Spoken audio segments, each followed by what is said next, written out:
அனைவருக்கும் வணக்கம். இந்த காணொலியில் கோலத்தோடு தொடர்புடைய எடுத்துக்காட்டு பயிற்சி வினாக்களை பார்க்கலாம். ஆரம் 7 சென்டிமீட்டர் கொண்ட கோலத்தின் வலைபரப்பு காண்க.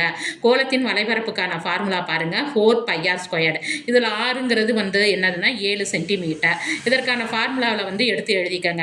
4πr² இதற்கான ஃபார்முலா. அப்போ 4 × 22/7 × 7². 7² எத்தனை? 7 × 7 = 49. அப்போ 4 × 22/7 இந்த இன்ட்டு 49. அப்போ 7ஐயும் 49ஐயும் சுருக்கணும்னா 7. இதை அப்படியே கீழே எடுத்து எழுதிக்கங்க. 4 × 22 × 7. அப்போ இதை இதற்கான ஆன்சர் 616 சதுர சென்டிமீட்டர். அடுத்து பார்த்தீங்கன்னா கோலத்தின் மொத்த பரப்புக்கான ஒரு கணக்கு.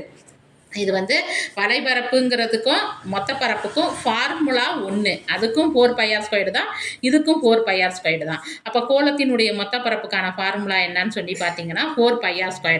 இதில் ஆரங்கிறது பார்த்தீங்கன்னா 14 சென்டிமீட்டர். அப்போ அந்த ஃபார்முலாவில் எடுத்து எழுதிக்காங்க. 4 × 22/7 × 14². 14² எத்தனை? 196. அப்போ 7ஐயும் 196ஐயும் சுருக்கணும்னா 28. அப்போ அதை அப்படியே எடுத்து கீழே எழுதிக்காங்க. 4 × 22 × 28. அப்போ அதனுடைய ஆன்சர் 2464 சதுர சென்டிமீட்டர். அடுத்த சம் பாருங்க. கோலத்தின் கனவளவோடு தொடர்புடைய ஒரு கணக்கு. 3 சென்டிமீட்டர் ஆரம் கொண்ட கோலத்தின் கன அளவு காண்க. அப்போ கோலத்தின் கன அளவுக்கான ஃபார்முலா என்ன பாருங்க, 4/3 πr³. அப்போ ஆறுங்கிறது இதில் என்னது? 3 சென்டிமீட்டர். அப்படியே அதை எடுத்து எழுதிக்காங்க. 4 × 3 22/7 × 3³ 3³ எத்தனை வரும்? 3 × 3 × 3. அப்போ 3 9, 9 27. அப்போ அதை அப்படியே சுருக்குங்க.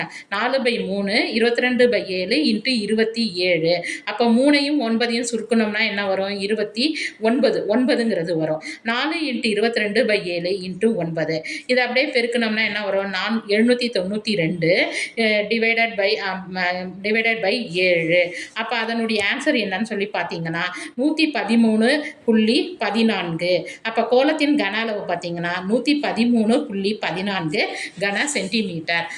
நன்றி, வணக்கம்.